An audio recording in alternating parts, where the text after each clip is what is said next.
Hey, so there's a new open source project by Stephen Tay from Vercel.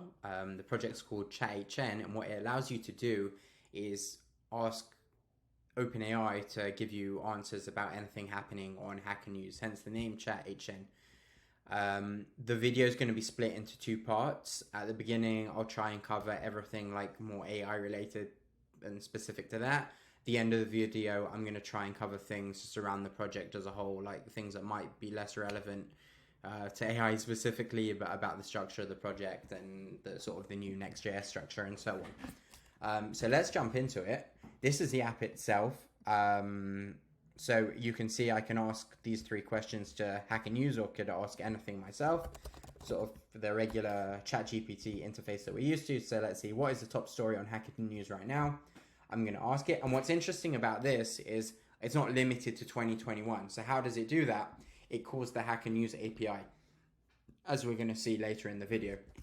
So here, apparently the top story right now is about Bluetooth car battery. So let's see Hacker News, what actually is the top story right now. And yeah, it is about a Bluetooth car battery. It's only 2 hours ago, so you can see it's fully up to date. So how does that magic happen?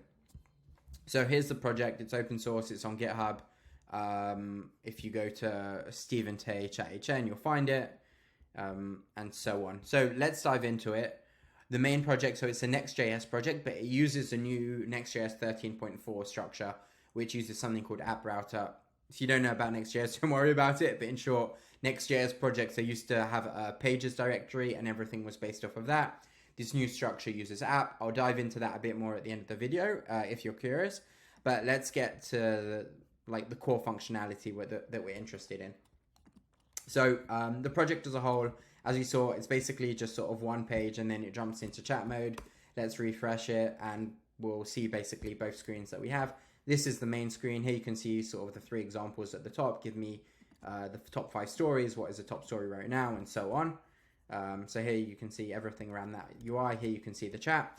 And the core functionality on the front end that it uses is the use chat function. Now this is from a package called AI.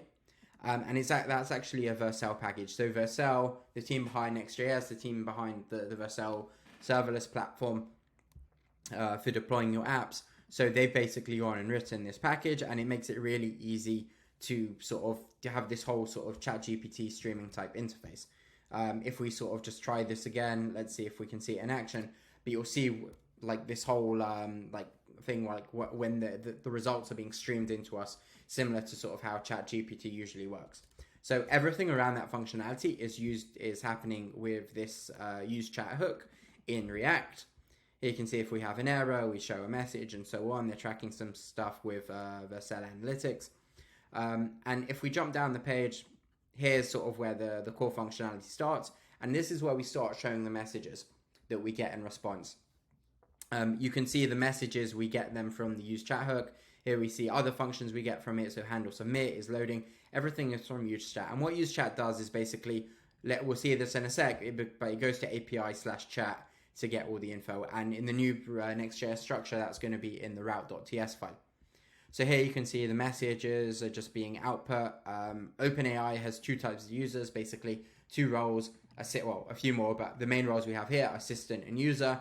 So we're showing sort of a different UI, if it's a user chat, if it's the bot chat, and so on. One will show in green, one will show in black. So here again, we can see this with the black user, the user with black white icon, and here's the green icon, and so on. And it's showing us all the information here.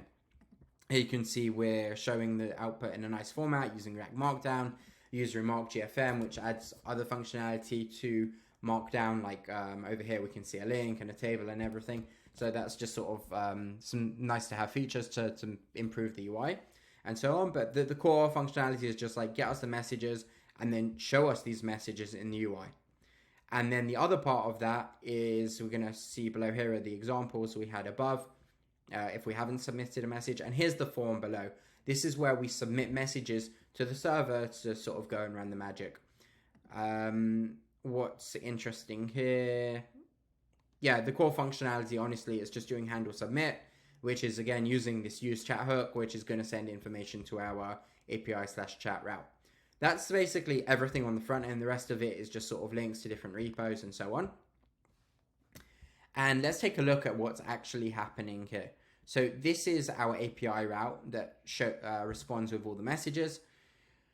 The really cool bit, so the first part I'll go over fairly quickly, but this is basically just like if you have rate limiting set up in the project, it's going to sort of use a library from Upstash, which is the rate limit library, so to make sure people don't abuse the free API he's put out, that Steven's put out. And here you can sort of see that, like, I guess you get 50 messages every 1 day and so on. So that's that. It's not part of the core functionality, and as you can see, you can run the app without these environment variables, and it will run just fine.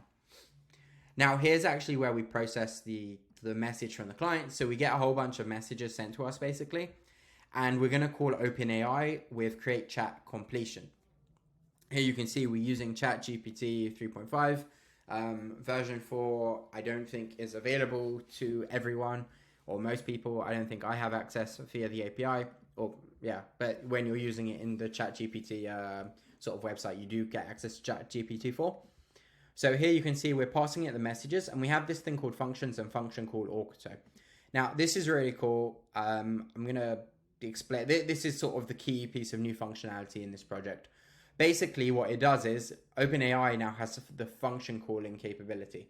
So let's read a bit about that. In an API call, you can describe functions to GPT 3.5 Turbo and GPT-4 and have the model intelligently choose to output a JSON object containing arguments to call those functions. The chat completions API does not call the function. Instead, the model generates JSON that you can use to call the function in your code. So what that is saying is ChatGPT can now call functions for you, or tell you which functions to call. So right now, when we send it the messages, where are we sending? So here we're sending functions and to ChatGPT, and we're saying like automatically call those functions plus some messages. So what are the functions we are telling ChatGPT that it can call? So if we go up here, we can see functions. We can see in this functions folder, there's a whole bunch of messages. Now, what are they? Get top stories, get story of comments, and summarize top story. And here you can see the function for each one that we go and call, which we'll dive into a bit more. But as you can see, let's say we want to get the top stories. So what we're going to do is we're going to call this API from Hacker News. Let's try it out even. Here you can see these are all the top stories and so on. And we get IDs for that back. Here we get the IDs, and what are we doing next? Oh, and once we get the IDs for the top stories, so then we're going to go and get each story. So let's say we got random story like 3648. So let's see what happens here. Let me choose that random one. We're going to get the ID, and this is just sort of the Hacker News API. Well, here you can see that basically this is a story we got and all the information around it. Now these functions, get story, get top stories, these are functions in our code. We go and get the response and so on. As you can see over here, you can see get story with comments from Hacker News. And all of this is like ChatGPT doesn't know how to call these functions, but we do. And this is, here you can see everything about the stories, get top stories, the description, and also telling ChatGPT how to call this function. So it gets parameters, which is an object. These are the properties, a limit, and so on.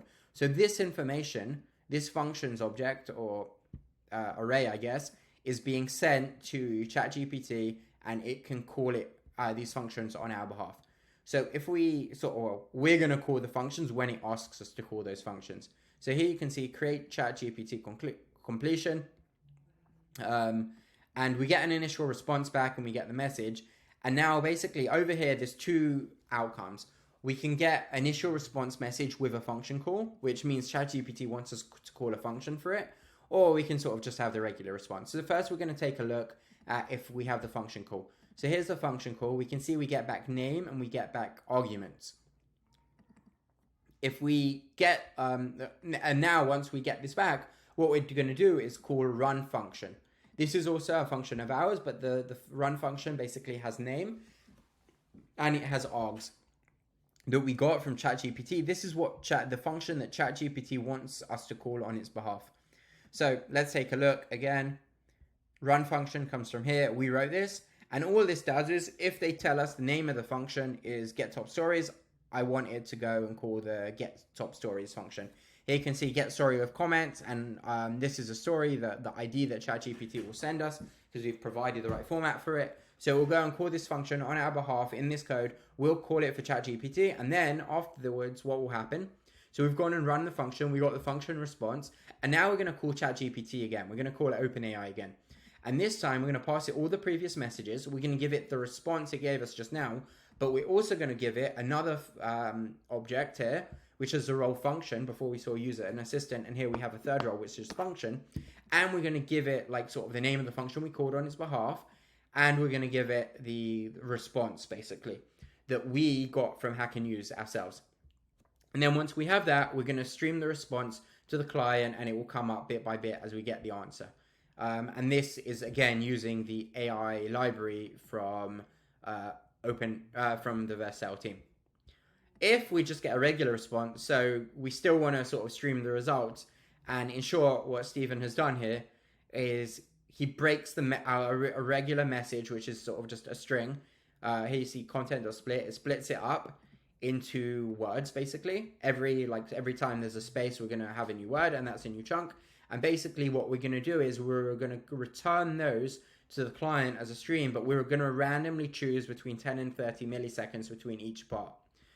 Using readable stream. You can read this a bit more in a bit, like sort of yourself. But here you can see we go through each chunk, and each time we're sort of adding this chunk back with a space, and we're going to have a small delay. So you'll sort of see the words come up like every 10 milliseconds or 20 milliseconds, bit by bit, basically.